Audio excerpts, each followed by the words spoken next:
You're listening to Sister Stargazers, celestial and terrestrial observations and advice from two real-life sisters. Welcome, fellow Stargazers. Your sisters are in the house. Hello, Jude. Hey there, Sarah. So good to be with you. Yeah, it is. It's really good to be here. Yeah. This is episode 105. We're in our third season now of Sister Stargazing. Thank you, everybody out there, for tuning in. So grateful for all your support, folks. Yeah. So episode 105 is going to look at Sunday, roughly September 10th through Saturday, September 16th. Some really great Mercury energy this week. Where do you want to go? Well, when I first looked at this week, I thought, oh, there's nothing going on. but lo and behold, there's a new moon this week in Virgo at 21 degrees, 59 minutes. So it's really 22 degrees Virgo. So if anyone out there is a Virgo and has a birthday around this time, happy birthday and happy new moon. Thanks. And also Mercury moves direct the next day. So we have this Virgo new moon, which is ruled by Mercury. And we have Mercury going direct the next day. So that's pretty big. That's enough to talk about for 15 minutes or so. What day is the new moon? What's the day and time of the new moon? Okay, so the new moon is happening on the 14th. That's a Thursday, September 14th, 2023. And the time is at 9:40 p.m. Eastern? Yes. All right. And then Mercury goes direct on the 15th. Yes. Okay. There it is, everybody. There's the episode. That's it. We're done. So we can talk about the days leading up to the new moon. Of course, it's the balsamic phase of the moon. Right. Yeah. So that's always a time for evaluation and also for healing.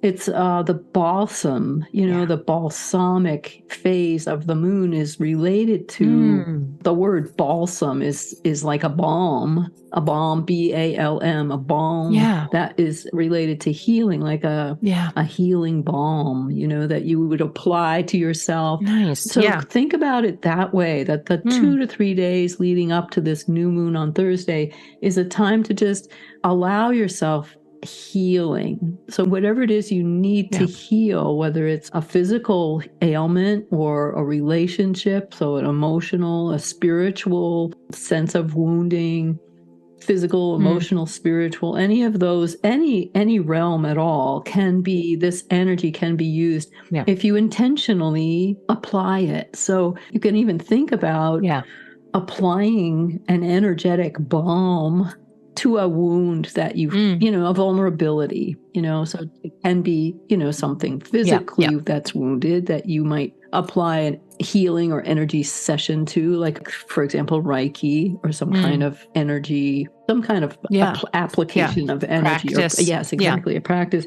Or it could be something more internal, right? It's something that you'd want to apply or intend to heal, that you would use this time with the intention. So it's really, and I'm going to focus on this idea of intention because it is a Mercury new moon. It's a Mercury ruled new moon. So Mercury is the messenger of the gods. Mercury's androgynous. So it's the only, or I should say gender fluid. Gender fluid, yes. So Mercury was able to move between the worlds. He could go to the underworld and come out.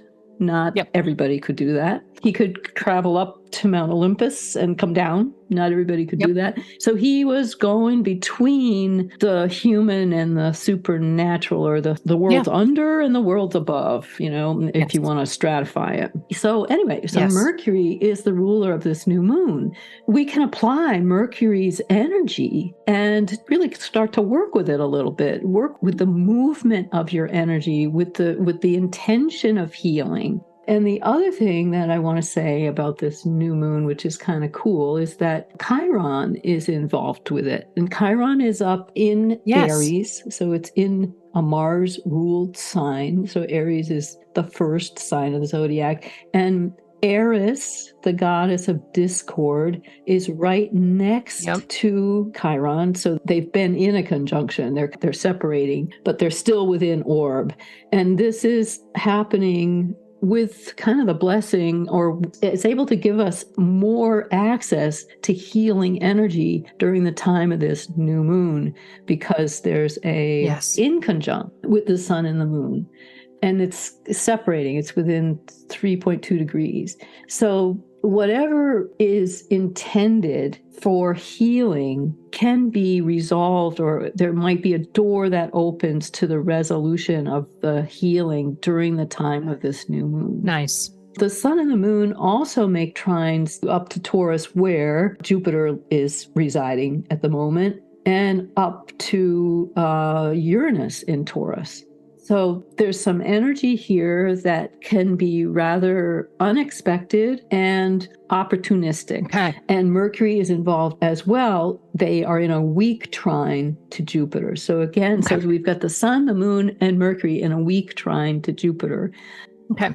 And the sun and the moon in a trine to Uranus. So these are really big energies. Yeah. These are energies that can help us transform, that can help us break through, and that can offer a larger worldview. Yes. The sun and the moon are also in opposition to Neptune.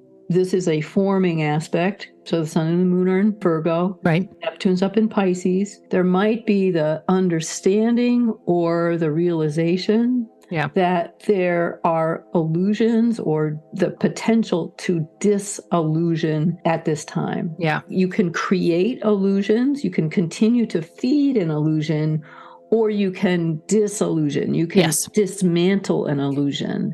That's also a potential at the time of this Mercury ruled new moon. And whatever you take apart could be part of that healing process. Yeah. To move you forward. Yes. Okay. There's also an inconjunct to the North Node from the sun and the moon. That's the same as an opposition? No, an inconjunct is a quincunx. Quincunx, okay. Yeah, so that's the same aspect as Chiron. Okay. The North Node and Chiron are involved in an inconjunct to the sun and the moon.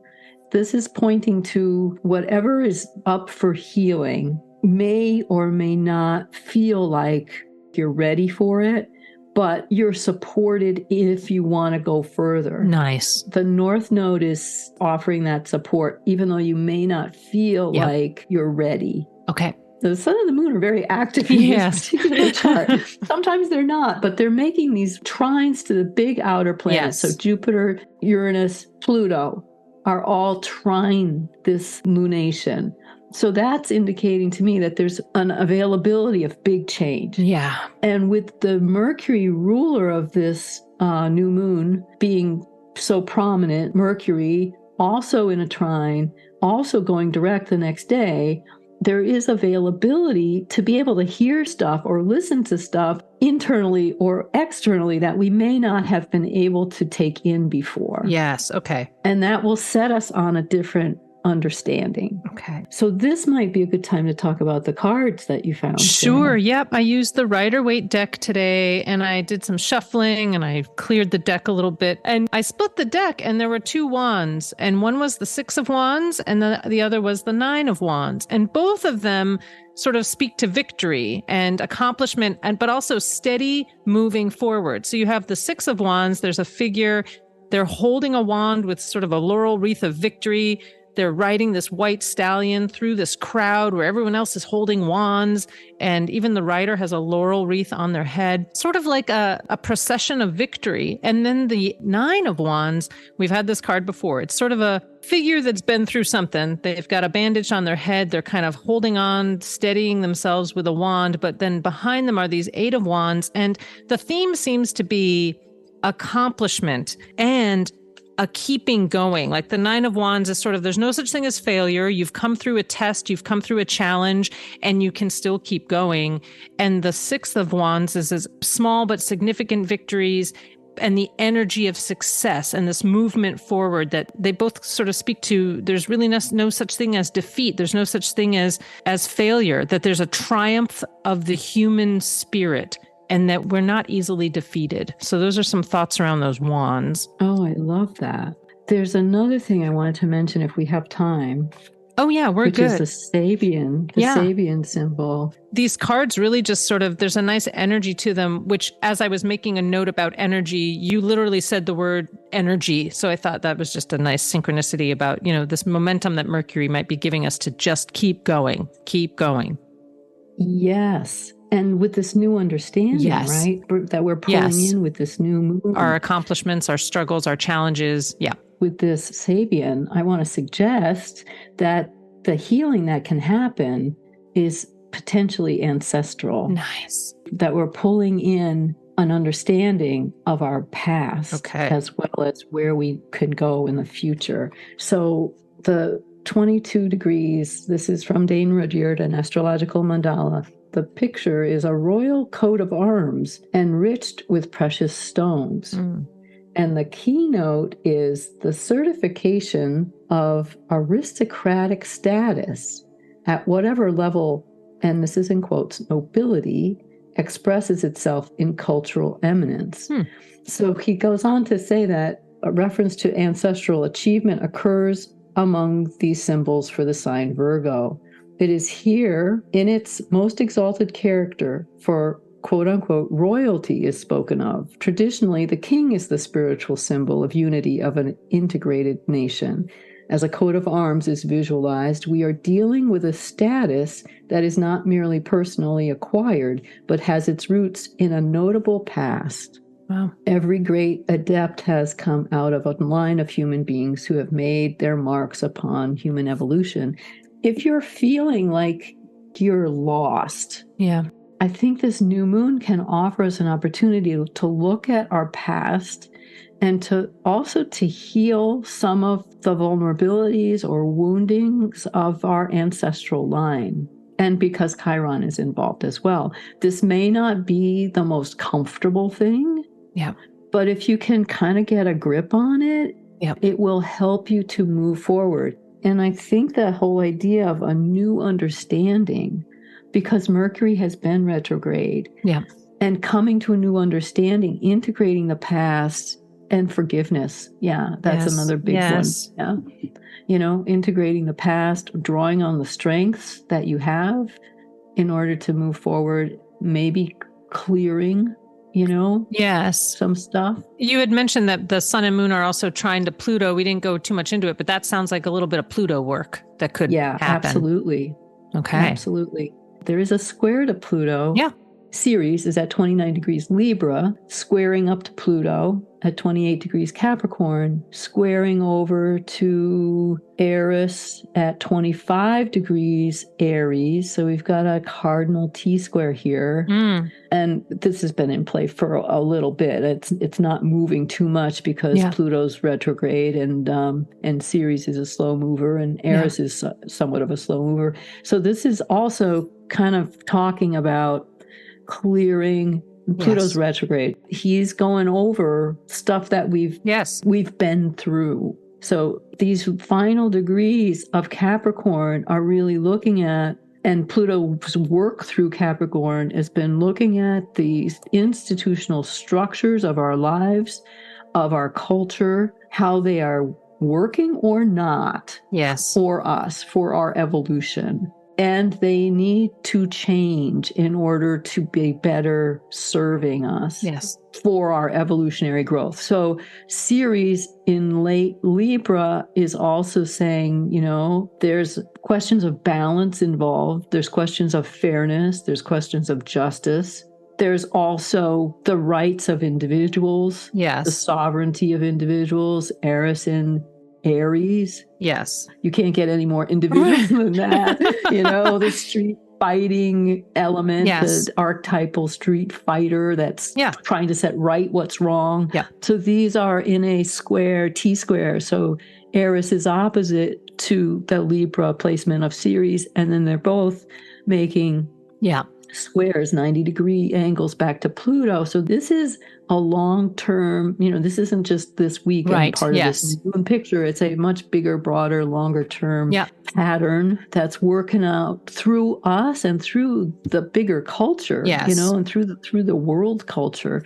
It's kind of in the background, kind of grinding away. So this may also be part of what you're weighing is what's fair, what's right. What has to change. Okay. There's one more thing I can talk about. You have 42 seconds. That's great. We have a new comet. Yes. Nishimura is a new comet that was discovered in August of 2023 by an amateur astronomer in Japan. And it will be moving through and making an exact degree to this new moon on the 14th of September. Nice. So it's been backing up through, the zodiac. It was discovered in Gemini. It's moving right through Leo and into Virgo, through Cancer, Leo, and into Virgo. And it will be exactly conjunct this new moon. Yeah. So fresh energy coming in. Yes. And they're estimating, they don't know for sure. They think this might have originated, this comet could be hundreds or thousands of years old, coming back into our solar system. Nice. From the Oort cloud, which is way out there. And comets are referred to as like the cosmic messengers, aren't they? Like bringing us. So that kind of ties into Mercury. It's almost like Mercury's calling out from the messengers, like, bring it all in. Come on. Yes. New stuff. In. So that's some nice visual astrology that we can do, is go out and look out up into the area of Virgo and kind of ask for some downloads. Yes. And it will be visible. You can see it with the unaided eye. Its tail is going to be pretty long. And they are recommending a low power telescope will help. Amazing. But it will be brightest in early September as well. But September is going to be a good month to view it. Nice. So, all right. Yes. Channel in some cosmic messages. Well, thanks, Jude. Yes, you're welcome. Thank you. Listeners out there, if you've got questions, comments, thank you for all your feedback. You can send us an email at connect@sisterstargazers.com. You can still tune in Monday nights live at 7 p.m. Eastern on WMPG.org for a 30-minute deep dive of some astrology. It's also archived there on WMPG.org. And thank you for tuning in. Welcome to season 3. Jude, let's keep on trucking. Well, I'm up for it. Absolutely. Thanks again for this week. Have a wonderful week. Bye for now. Thanks for listening to Sister Stargazers. Let us know what worked for you this week. Find us on Facebook and post a comment at Sister Stargazers.